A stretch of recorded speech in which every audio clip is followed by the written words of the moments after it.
अगर मैं बात करूं अंडरस्टैंडिंग की तो लाइफ में ये हर जगह काम आते हैं। अब चाहे आप सक्सेसफुल बनना चाहते हो किसी करियर में या किसी फील्ड में या लाइफ में कुछ भी अचीव करना चाहते हो, आपको अंडरस्टैंडिंग काम आएगी। बट यहाँ पे मैं उसकी बात नहीं करूँगा क्योंकि ये सब तो चाहिए और ये एक्सटर्नल है। मैं बात इसकी करूँगा आज कि एक्चुअल में अंडरस्टैंडिंग ही पावर है इस पूरे यूनिवर्स में सबसे बड़ी, क्योंकि अंडरस्टैंडिंग के बेस पे ही सब कुछ पॉसिबल है।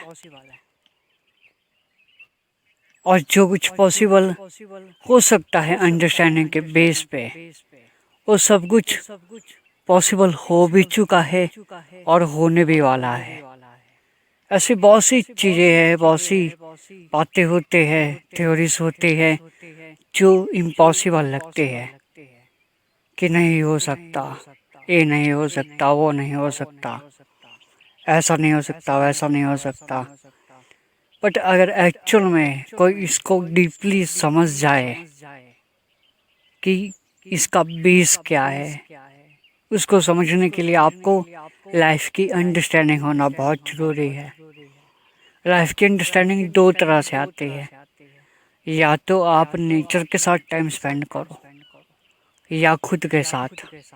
बट मोस्ट इम्पोर्टेंट क्या है, आपको खुद के साथ टाइम स्पेंड करना होगा। बिकॉज कई बार ऐसा होता है टाइम कि हम खुद के साथ नहीं निकाल सकते वक्त, चाहे कुछ भी हो जाए। सिचुएशन ही कुछ ऐसी होते हैं। कोई शहर में रहता है किसी सिटी में, तो वो खुद के साथ टाइम स्पेंड करेगा कैसे? क्योंकि वो तो सोचेगा कि मुझे नेचर के साथ टाइम स्पेंड करना चाहिए, और खुद के साथ टाइम स्पेंड करेगा भी कैसे? क्योंकि बहुत सारे लोग, भीड़ भाड़ होगी। तो खुद के साथ टाइम स्पेंड करने का मतलब भी समझना होता है। खुद के साथ टाइम स्पेंड करना होता क्या है? अगर आप 1000 लोगों की भीड़ में भी हो, तब भी आपका ध्यान सबसे ज़्यादा अपने ऊपर है, तो इसको कहते हैं खुद के साथ टाइम लेना, खुद को टाइम देना, खुद के साथ कुछ वक्त निकालना। यानी कि आप चलते रहे हो, कुछ करते रहे हो, लेकिन आपका पूरा ध्यान अपनी तरफ है। जब आप खुद अपने एक्शंस को, अपने थॉट्स को, अपने फीलिंग, इमोशंस को अच्छे से समझने लग जाओगे, तब आपको पता चलेगा कि लाइफ काम कैसे करती है। तब आपको एक्चुअल में समझाएगा कि लाइफ का रियल मीनिंग क्या है। और जब आप इसको और भी अच्छे से समझ जाओगे, तो एंड में आपको एक ही चीज़ समझ आएगी, वो है अंडरस्टैंडिंग। क्योंकि अंडरस्टैंडिंग ही बेस है इसका। आज इंसान सबसे टॉप पे है, उसका सबसे बड़ा रीज़न भी यही है, क्योंकि उसके अंदर अंडरस्टैंडिंग नाम की कोई चीज़ है। उसके अंदर न्यूरोलॉजिकल सिस्टम है। इंसान सोच सकता है, कुछ भी याद रख सकता है, कुछ भी कर सकता है, जो चाहे वो पा सकता है, बदल सकता है, किसी भी चीज़ को अपने हिसाब से चला सकता है। इसका जो बेस है वो है अंडरस्टैंडिंग। बट ये अंडरस्टैंडिंग आती कहाँ से है? खुद के साथ वक्त निकालने से। खुद के साथ वक्त निकालना क्यों ज़रूरी है? क्योंकि हम जिसके साथ भी टाइम स्पेंड करते हैं, हमें उसकी अंडरस्टैंडिंग होती है। अब चाहे वो कोई चीज़ हो, कोई इंसान हो, या कोई जगह हो, या कोई काम हो, या वो आप खुद हो, जिसके साथ आप टाइम निकालोगे, आपको उसकी अंडरस्टैंडिंग होगी। और understanding your self is most important thing of life. क्योंकि ये बेस है, मैं कई बार बोल रहा हूँ। आपको रिलेशनशिप में सक्सेसफुल बनना है, यानी कि रिलेशनशिप को हैंडल करना है, हर एक प्रॉब्लम को मैनेज करना है।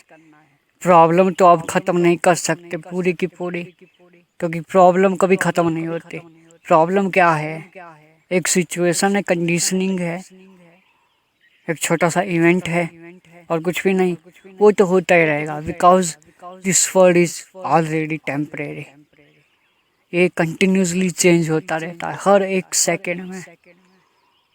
ये कभी स्टॉप नहीं हो सकता, रुक नहीं सकता, बदल नहीं सकता, ऐसा ही रहता है। इसका नेचर है बदलना, तो ये बदलने वाला नेचर इसका कभी नहीं बदलेगा। लाइफ को ऐसा ही देखो, रिलेशनशिप की जो हालत होती है, जैसे कि प्रॉब्लम आना, कभी कुछ होना कभी कुछ होना, तो उसको समझना होता है। रिलेशनशिप को सक्सेसफुल बनाना है तो उसके लिए अंडरस्टैंडिंग चाहिए। अपने करियर में सक्सेस चाहिए, कुछ अचीव करना है लाइफ में, अंडरस्टैंडिंग चाहिए। खुद खुश रहना है, रहना सीखना है, अकेले में भी खुद जीना सीखना है, खुद की अंडरस्टैंडिंग चाहिए। दूसरों को समझना है तो दूसरों को समझने से पहले खुद को समझना होगा। दूसरों को बदलने से पहले खुद को बदलना होगा। कुछ भी जानने से पहले, इस दुनिया का सच, भगवान का सच या कुछ भी, सबसे पहले खुद को जानना होगा।